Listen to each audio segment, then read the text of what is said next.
لا الہ الا اللہ کے عوض دیکھو کیا ملتا ہے، محمد کے عوض کیا ملتا ہے کہ جب راڈرک کے ایک بندے نے ایک خاتون کو، ایک حاجن کو نیزہ مارا تو اس نے کہا واہ محمدہ،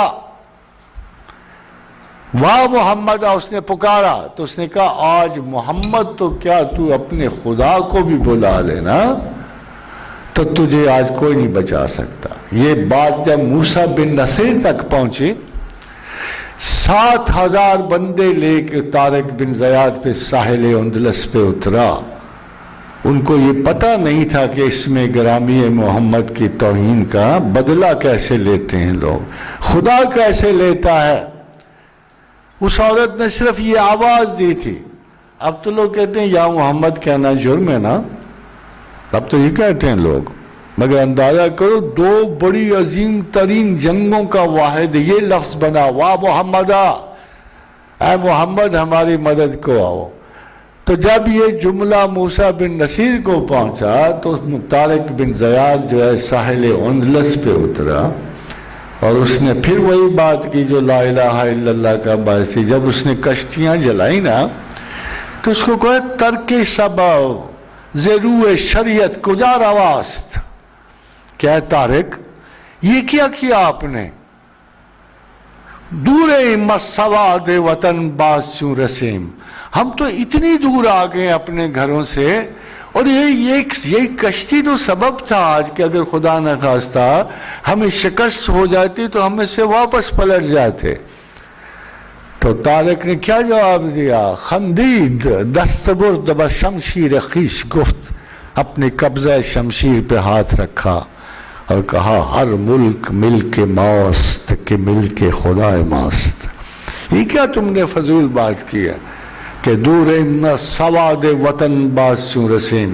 ہم کون سا وطن ڈھونڈتے ہیں؟ مسلمان کا کون سا وطن ہے بھائی؟ ہم تو جدھر آ گئے، ساری زمین اللہ کی ملکیت ہے تو ساری زمین ہماری ملکیت ہے۔ ہر ملک ملک ماست کے ملک خدا ماست۔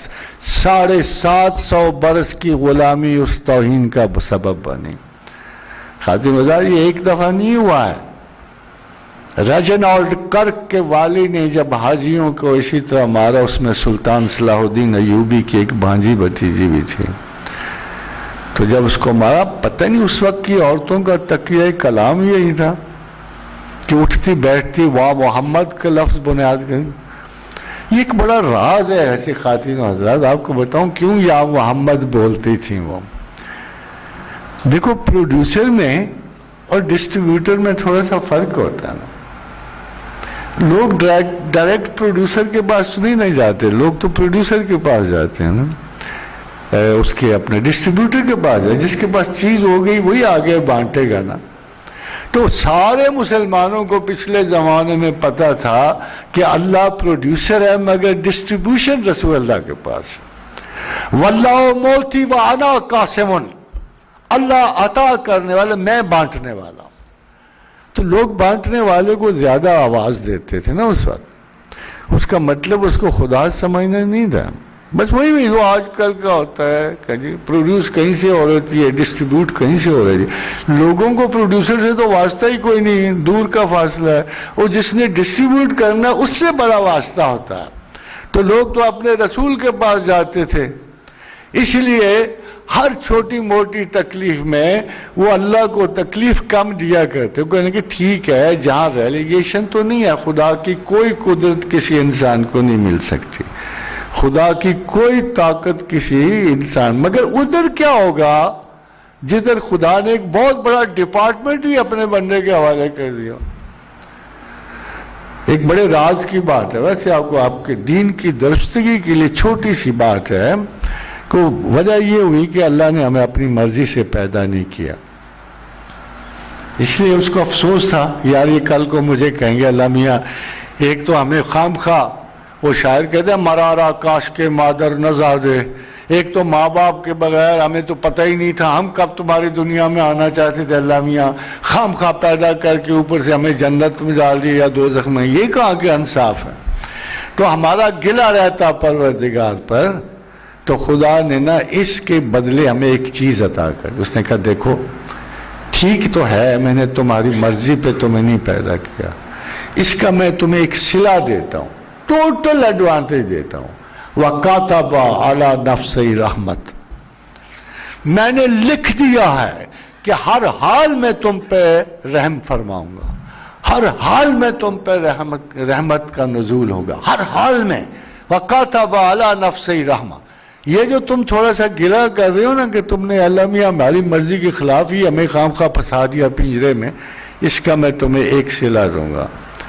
کسی بھی انسان پہ اور کسی بھی ایمان والے پہ ہمیشہ میں رحم کروں گا، بالکل بلا خوف و خطر دنیا میں رہو۔ پھر ہم نے سوال کیا ہمیں کیا پتا تو کیسے رحم کرتا ہے، جوتیاں مارنا بھی رحمت ہو سکتی ہے نا، یہ کیا چکر ہوا؟ دیکھو میں اپنی رحمت کا ثبوت تمہیں ایک شخصیت میں دوں۔ وما ارسلناک الا رحمت للعالمین، جدھر جدھر میرا اقتدار قائم ہے نا، جدھر جدھر الحمدللہ رب العالمین، وہی لفظ ہے نا، وہی لفظ ہے نا، وما ارسلناک الا رحمت للعالمین، عالمین دونوں میں ایک جیسی ہیں۔ تو جہاں جہاں میرا اقتدار اعلیٰ قائم ہے وہاں وہاں میرے رسول کی رحمت اور شفاعت شامل ہوگی۔ اس سے بڑا اب آپ کو اور کیا فائدہ رسول اللہ کا کہ تمام رحمت عالم وجود شیخ سے ہے، اور رسول اللہ صلی اللہ علیہ وسلم کے اس وقت مراتب جو ہیں نا بے انداز اور بے شمار ہو جاتے ہیں جب ہمیں یہ سمجھ آتی ہے۔ ہم تو ایک عالم ہیں، ادھر تو کہا جا رہا ہے وما ارسلناک الا رحمت للعالمین، الحمدللہ رب العالمین، رحمت للعالمین۔ تو جب وہاں کے لوگ یہ راز سمجھتے تھے پرانے مسلمان، وہ اس بحث میں نہیں کہہ بڑھتے تھے کہ یا رسول اللہ کہنا منع ہے یا جائز ہے یا ناجائز ہے، وہ اس بحث میں نہیں پڑھتے تھے، ان کو اپنی محبتوں کا علم تھا، تو وہ یا رسول اللہ شوق سے کہتے تھے، اللہم صلی علی محمد شوق سے کہتے تھے، ان کو مزہ آتا تھا اللہ اور رسول کا نام اکٹھا لینے میں۔ پھر بعد میں ہمارے ایسے اسکول پیدا ہوئے جنہوں نے دونوں نام لینے بند کر دی، کہا صلی اللہ علیہ وسلم، صلی اللہ، اس کا کیا مطلب ہے؟ کون مراد ہے اس سے؟ تمہارے دماغ کا ایک دور کا گوشہ مراد ہوگا، مگر جب تک یہ درود آیا اس لیے کہ تم اللہ سے محمد کو جدا نہ کرو اور اللہ کے رسول کو اللہ کے رسول مانو، اس میں کوئی خدائی نہیں ہے۔ اللہ کے رسول خود اتنے محتاط ہیں کہ انہوں نے کہا تمہیں پتہ ہے ایمان کی حلاوت کیا ہے؟ احتیاط تو ہمیں اللہ کے بارے میں اللہ کے رسول بتاتے ہیں، ہم نے کون سی احتیاط؟ ہم تو اپنے پیروں کو بھی خدا کا نمائندہ سمجھ لیتے ہیں، علماء کو بھی خدا کا نمائندہ سمجھ لیتے ہیں۔ ہمیں یہ احتیاط رسول اللہ نے بتائی ہے کہ خدا کی ایسی عبادت کرو کہ اس میں کسی کو شریک نہ کرو، کسی کو شریک نہ کرو، اور پھر فرمایا مجھ سے ایسی محبت کرو کہ کسی اور محبت کو اس میں شریک نہ کرو۔